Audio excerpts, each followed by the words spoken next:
How to set stop loss on Charles Schwab app. Hi guys, welcome to my channel. Let's begin. A stop loss order helps you automatically sell a stock when it reaches a specific price, minimizing potential losses. For this, you want to download and install the Schwab mobile app on your device, then launch it open.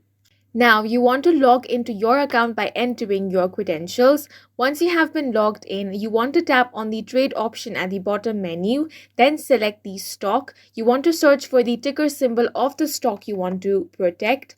Now choose order type. Select sell if you already own the stock.